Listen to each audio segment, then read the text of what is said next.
The divorce papers were on the passenger seat. I had signed them 40 minutes earlier at a desk in Gerald Hoffman's office, while Gerald pretended to look at something on his computer, so he didn't have to watch a 71-year-old man dismantle 43 years of marriage with a pen. The papers were in a manila envelope.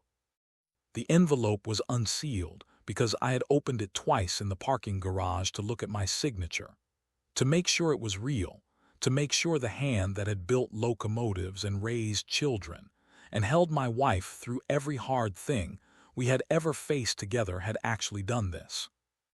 It had.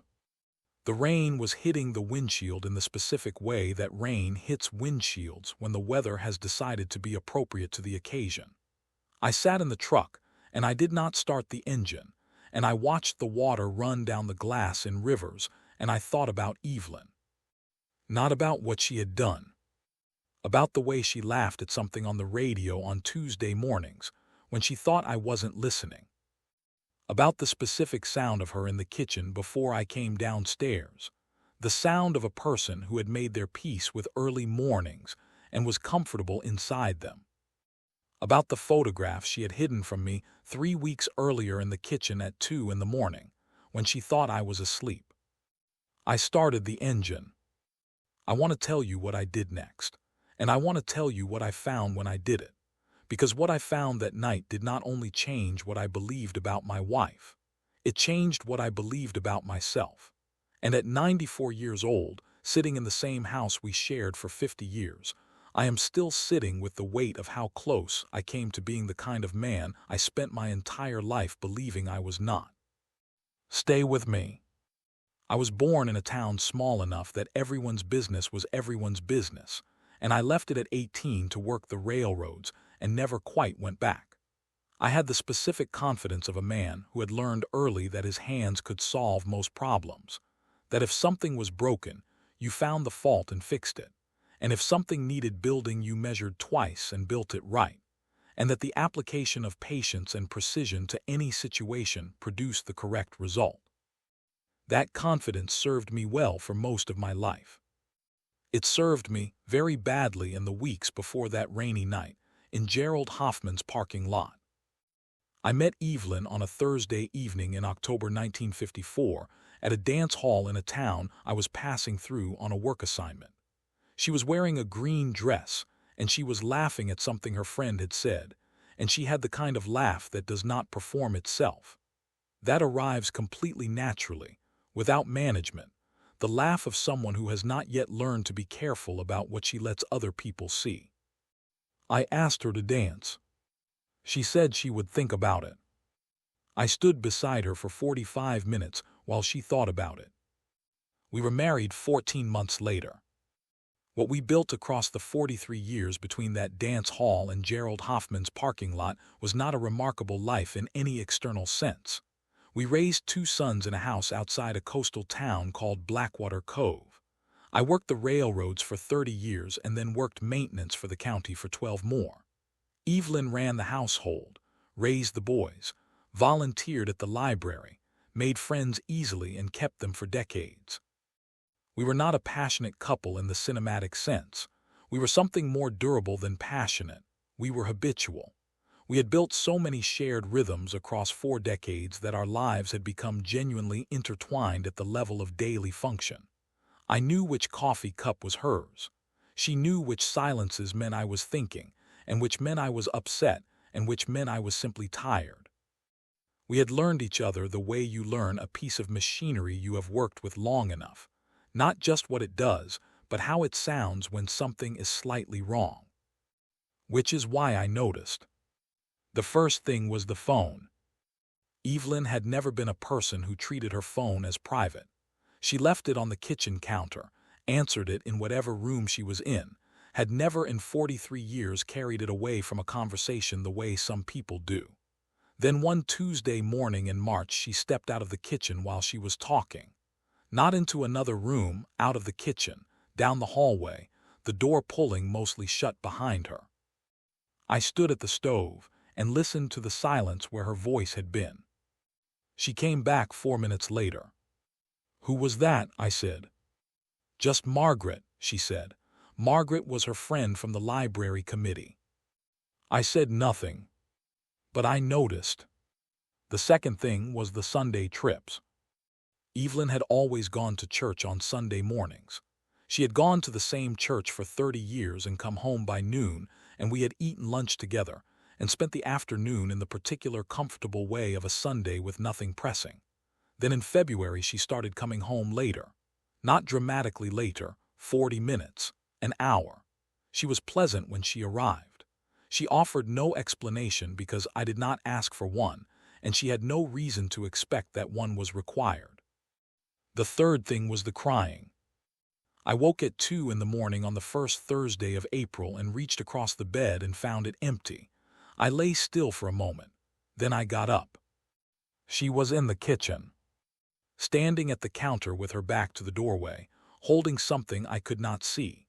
Her shoulders were moving in the specific way of someone crying quietly, the contained movement of a person who has decided to do this alone and does not want to be found. I stood in the hallway. Then she turned. She was holding a photograph. When she saw me, her hands moved quickly. Not the slow, natural movement of someone putting something away, but the fast, reflexive movement of someone hiding something. "Come back to bed," she said. Her voice was steady. She had composed herself in the 2 seconds between seeing me and speaking. The speed of it told me she had practiced composing herself quickly. "What were you looking at?" I said. "Nothing," she said. "An old photograph. Come back to bed, Harold." I went back to bed. I lay in the dark beside her when she returned, and I listened to her breathing slow into sleep, and I stared at the ceiling, and I felt something I had not felt in 43 years of marriage. I felt like a man who did not know his wife. I want to be precise about what happened next because precision matters here. I did not become suspicious all at once. Suspicion in a long marriage does not arrive like weather, sudden, unmistakable, impossible to ignore. It arrives the way certain illnesses arrive, so gradually that you adjust to each new symptom before the next one appears. Until one day, you take stock of all the adjustments you have made and understand that something is seriously wrong, and has been for longer than you admitted. By the end of April, I had made many adjustments. I had stopped asking where she was going on Sunday afternoons. I had stopped mentioning that the phone calls happened more frequently now, that they always ended when I entered the room, that she had taken to checking her messages in the bathroom in the morning before she came downstairs. I had told myself each individual thing was explainable. I had not allowed myself to look at all of them together. Then I found the drawer. Evelyn kept a small writing desk in the room she used for correspondence and sewing, a room I had no reason to enter regularly, and entered perhaps twice a year. I went in one afternoon in early May to find the insurance documents she kept in the filing cabinet against the wall. I found the documents. I also found that the bottom drawer of her writing desk, a drawer I had never paid attention to, had a small padlock on it that had not been there the last time I was in that room. I stood and looked at that padlock for a long time. Then I went back to the kitchen and I sat at the table, and I drank cold coffee, and I looked out at the garden Evelyn had planted the spring we moved into this house, and I thought about what a locked drawer meant. I thought about it for 3 days. On the 4th day, I went to the hardware store and bought a small tension wrench. I had worked with locks my entire career, and I opened that drawer in under 4 minutes. Inside was a manila envelope. Inside the envelope was a single photograph. A young woman I recognized as Evelyn, younger than when I met her, perhaps 17 or 18, standing beside a man I did not recognize. An older man, tall, dark hair going gray at the temples. His arm was around her shoulder. They were standing in front of a house I did not recognize in a town I did not recognize on a day the photograph gave me no information about. On the back of the photograph, in handwriting I did not recognize, someone had written 4 words. "One day you'll know." I put the photograph back. I replaced the envelope. I relocked the drawer. I went to the kitchen, and I sat down very slowly the way you sit down when your legs have decided they need a moment to reconsider their situation. 43 years. 3 sons raised, 1 buried, a house built from nothing, a life made from the specific accumulated material of 4 decades of Tuesday mornings and Sunday lunches, and the ordinary friction of 2 people learning to share space and time and money and grief. And a locked drawer, and a photograph of a man I had never seen. I want to be honest with you about what I thought next because this is the part of the story I am least comfortable with. I have told this story to 2 people in my entire life, my son Edward and a priest named Father Dominic, who had the specific virtue of never looking surprised by anything, and both times I have been ashamed of what I am about to tell you. I thought there is another man. Not from her past, not a relative, not an innocent explanation. Another man, present tense, currently in my wife's life in a way that required a locked drawer and secret phone calls and Sunday afternoons away from home and crying alone in the kitchen at 2 in the morning. I built the case the way I had built everything in my life, methodically, carefully, with attention to detail. I went back through the previous 3 months and I cataloged everything. The phone calls, the trips, the photograph, the lock. The cash withdrawals I had noticed in the bank statements, small amounts, $40 here, $60 there, never large enough to require explanation, regular enough to constitute a pattern. I wrote it down. Then I sat with what I had written, and I read it back to myself, and I made the decision that I am most ashamed of. I decided not to ask her. Not because I was afraid of the answer, though I was. Because I had constructed a version of the truth that felt so complete, so internally consistent, so thoroughly supported by evidence, that asking her felt like a formality I did not need to perform. I had been a railroad engineer for 30 years. I had diagnosed faults in machinery that other men could not find because I trusted the evidence of my instruments over the reassurance of my assumptions. And my instruments were telling me something I did not want to hear. I went to Gerald Hoffman's office on a Monday morning. Gerald had been our family attorney for 20 years. He was a careful man, the kind of careful that comes from having seen what happens when people are not careful. He did not ask me unnecessary questions. He prepared the documents. He set the appointment. He made sure the office had tissues on the desk and water in a glass pitcher, and that his assistant knew not to put any other appointments on for the hour following mine. I arrived at 3 in the afternoon. I sat across from him, and I signed my name to the end of 43 years. Then I sat in his parking lot in the rain, and I could not make myself drive home. And then I made the decision that changed everything. I'll follow her Sunday.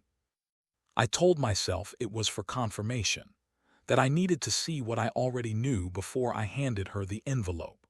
That a man who had spent 30 years diagnosing problems by direct observation owed it to himself to observe directly rather than theorize.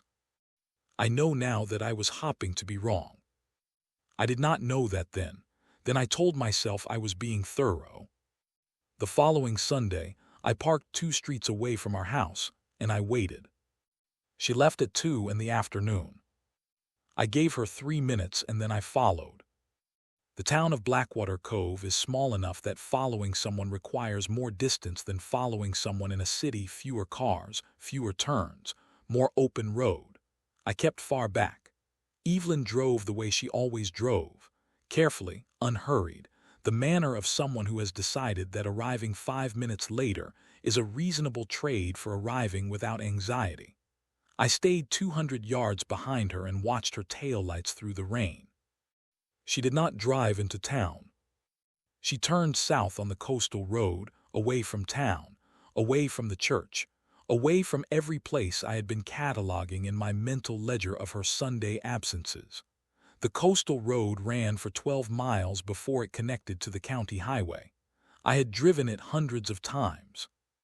There was nothing on it that I associated with secret meetings or hidden relationships.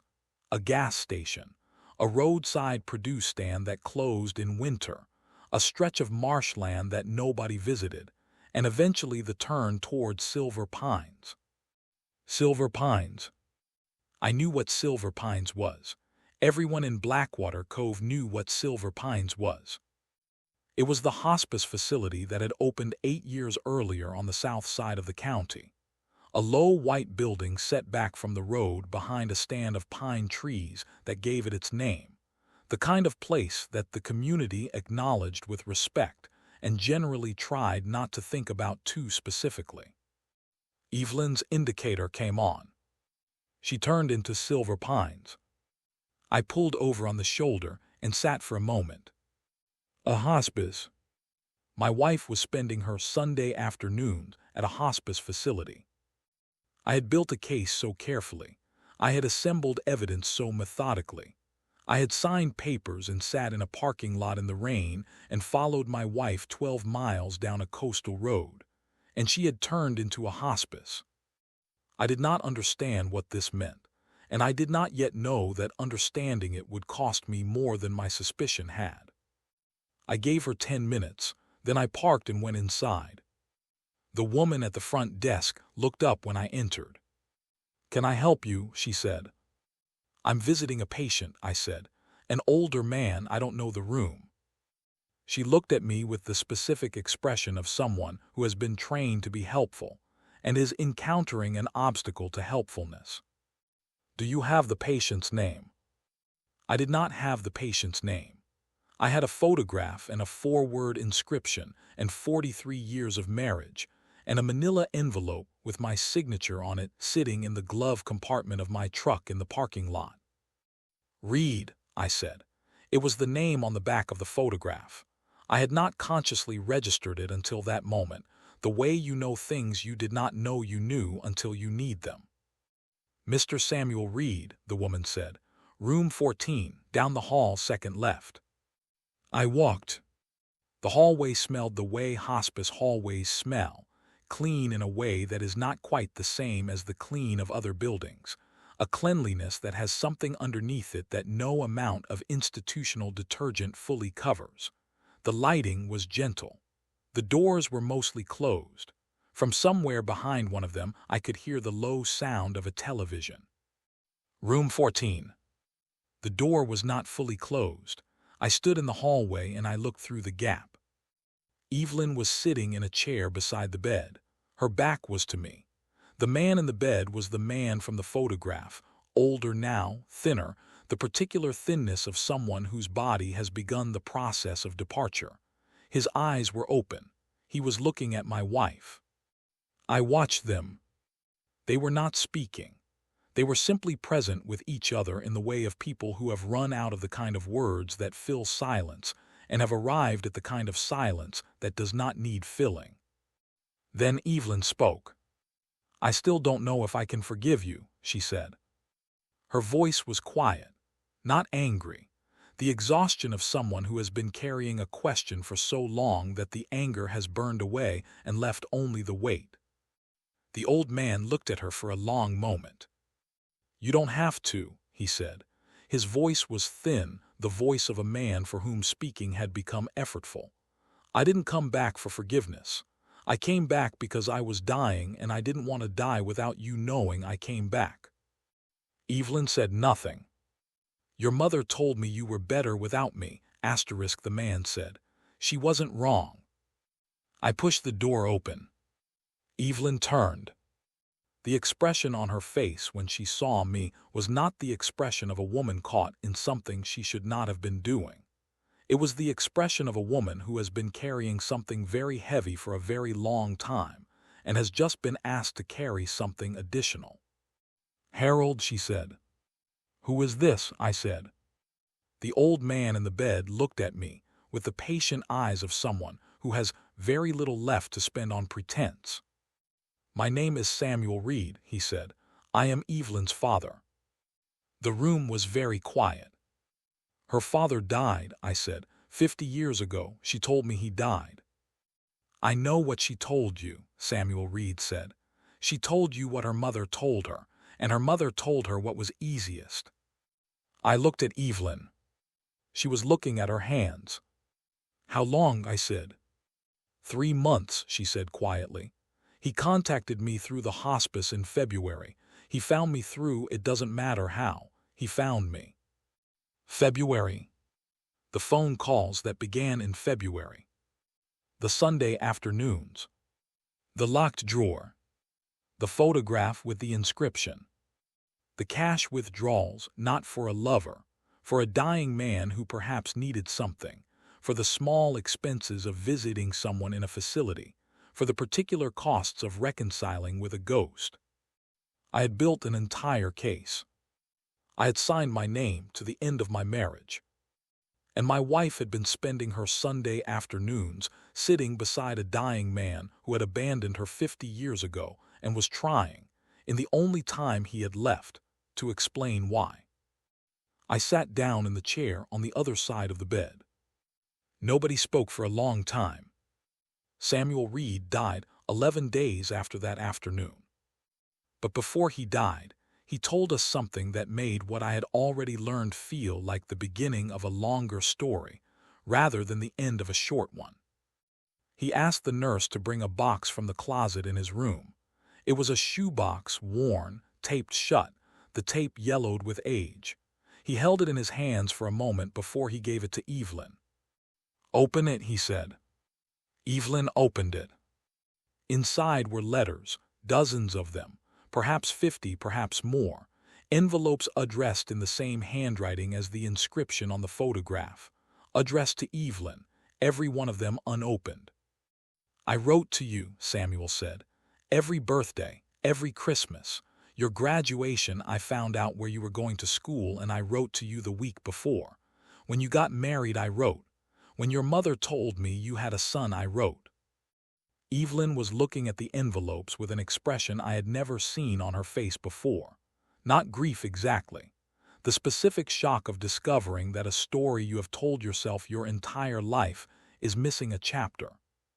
"I never received these," she said. "I know," Samuel said. "I know that now. I didn't know it then. I thought you received them and chose not to answer. I thought you had decided and I accepted that. You had every right." "Then how?" "Your brother," Samuel said. "Nathan contacted me 6 months ago.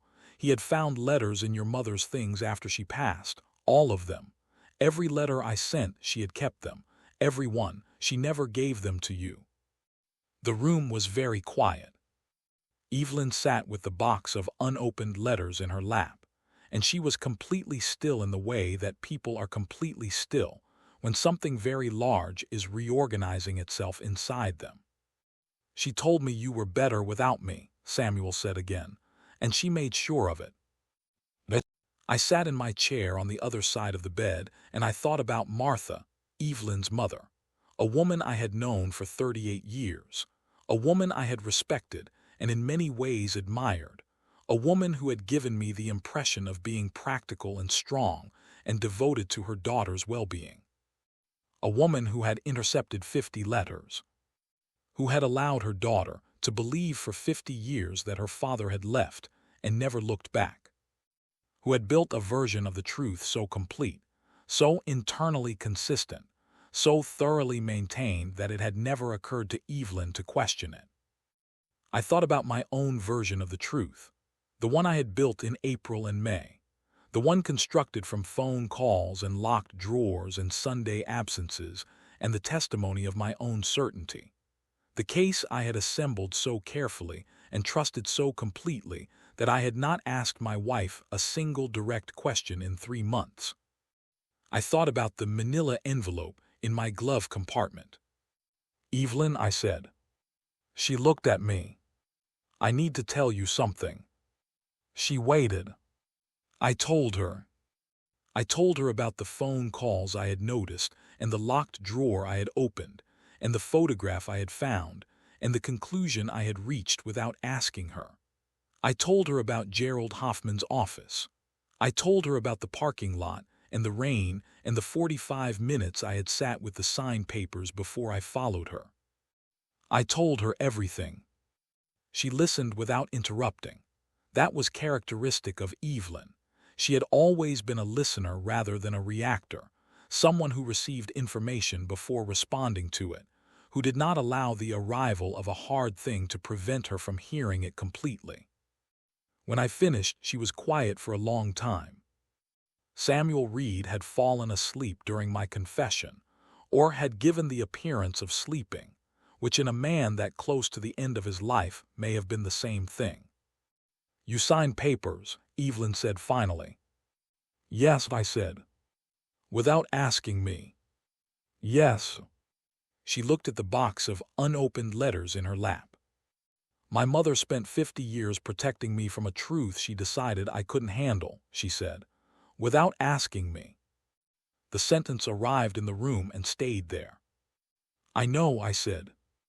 "You spent 3 months building a case against me," she said, "without asking me." "Yes." "Harold." She looked at me with an expression that contained more things simultaneously than I can accurately describe: exhaustion and love and anger, and the specific grief of a woman who has spent 50 years without the letters that were written for her, and has just spent 3 months married to a man who trusted his assumptions over her. "You have known me for 43 years. "I have," I said. "And in 43 years," she said, "have I ever given you a reason?" I thought about it honestly. "No," I said. She nodded. She did not say anything else. We sat on either side of her dying father until the nurse came to check on him, and we drove home separately in the rain. I burned the papers on a Saturday morning 3 weeks after Samuel's funeral. Not in a dramatic way. I had a small fire pit in the garden that I used for yard waste in autumn, and I took the manila envelope from the glove compartment where it had been sitting for 5 weeks, and I put it in the fire pit, and I lit it, and I watched it burn. Evelyn was inside making breakfast.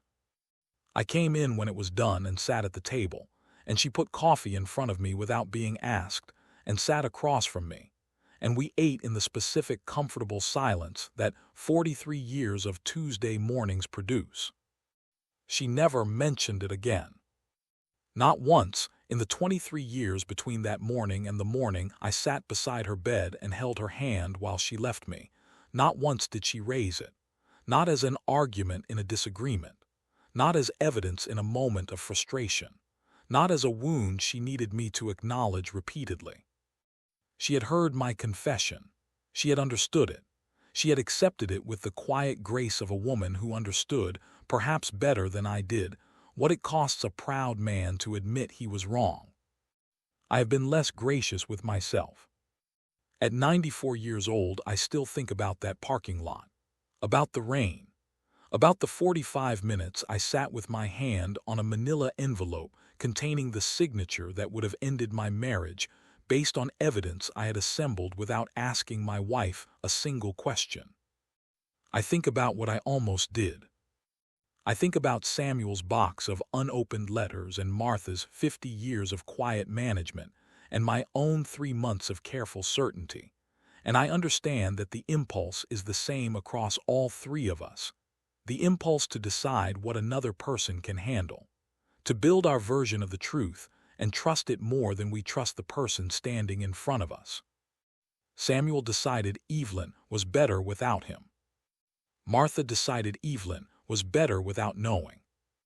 I decided Evelyn was guilty without asking. None of us were right. None of us asked.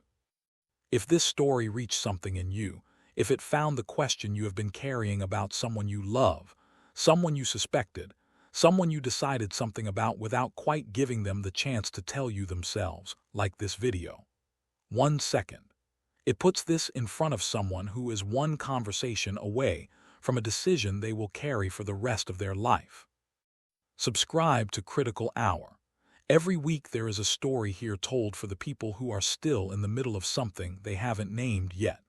Stories that give you the clarity of a lifetime while you still have time to act. And leave me a comment. Tell me, have you ever been so certain about something that you stopped asking questions?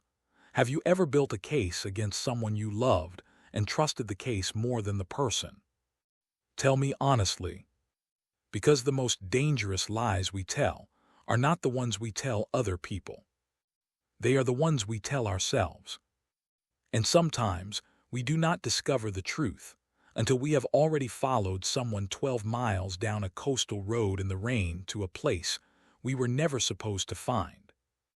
And sometimes, if we are very fortunate, what we find there gives us the chance to burn the papers and come inside and sit across the table and drink our coffee in the silence that 43 years of Tuesday mornings produce.